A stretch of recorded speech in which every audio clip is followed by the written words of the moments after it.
malaayiin qof oo ku nool Itoobiya tani waa habka kaliya ay ku badbaadeen kadib sanad dagaal uu ka dhacay gobolka Tigray ee waqooyiga dalka.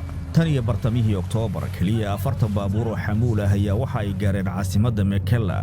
qaramada midoobay ayaa sheegtay inay u baahan tahay 100 gaari oo xamuul ah maalin kasta si loo daboolo baahida sii kordhaysa.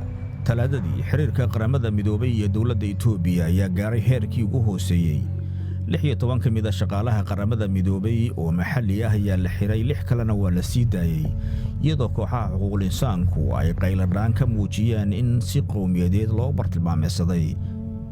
qaramada midoobay waxay intaasi ku dareen in ka badan 70 darawal oo ka shaqaynayay barnaamijka cuntada adduunka ay qabteen mas'uuliyiinta Itoobiya ee sameeya gobolka Afarta. ma jirto intaan ogahay wax faahfaahin oo nalaga siiyay sababta shaqaalahan loo xiray. 16 ayaa hartay, 6na waa la sii daayay. waxay ka kala yimaadeen hay'adaha qaramada midoobay kala duwan, dhammaantood waa shaqaale dalka u dhashay. waa lama huraan in la sii daayo. sidoo kale waxaan fursad u helnay inaan booqanno qaar ka mid ah shaqaalahan xabsiga ku jiro. ma awoodno inaan gaarsiino Tigray gargaarka shidaalka iyo lacagta loo baahan yahay.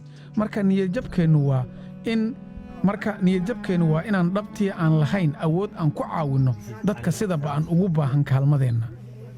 dhanka kale wasaaradda arrimaha dibadda ee Maraykanka oo arrintan ka hadashay ayaa sheegtay inay ka walaacsan tahay xarigga iyo cayrinta hore ee shaqaalaha qaramada midoobay ee dalka Itoobiya.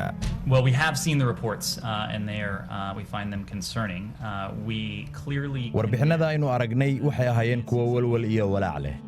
waxaan si cad u cambaaraynaynaa ceyrintii hore ee saraakiisha qaramada midoobay ee Itoobiya. haddii la xaqiijiyo waxaan si la mid ah u cambaarayn doonaa xarigga shaqaalaha qaramada midoobay ee isirka ku salaysan. dadka la xiray waa Tigray. hagardaamada iyo xarigga isirka ku salaysan ee dawladda Itoobiya gabi ahaanba waa wax aan la aqbali karin.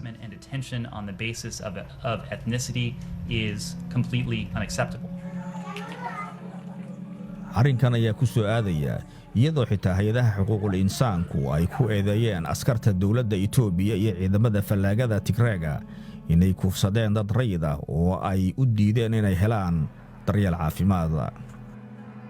warbixin cusub oo ay soo saartay Human Rights Watch ayaa lagu sheegay in haweenka iyo gabdhaha da'doodu ay u dhaxayso 6 ilaa 80 sano la kufsaday tan iyo markii uu dagaalku qarxay sanadkii hore.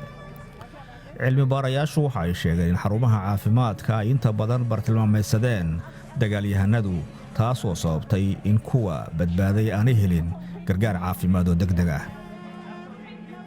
waxaa weli socda dadaalada diblomaasiyadeed ee la isugu soo dhaweynayo dhinacyada dagaalamaya.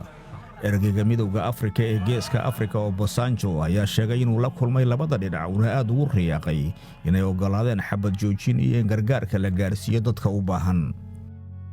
Itoobiya ayaa weli ah waddan istiraatiiji u ah gobolka iyo caalamkaba. khubaraduna waxa ay ka digayaan in cawaaqibka dagaalka awgii ka dhasha uu qalqal gelin karo dhammaanba gobolka geeska Afrika oo ay horeyba uga socdeen dagaalo badan.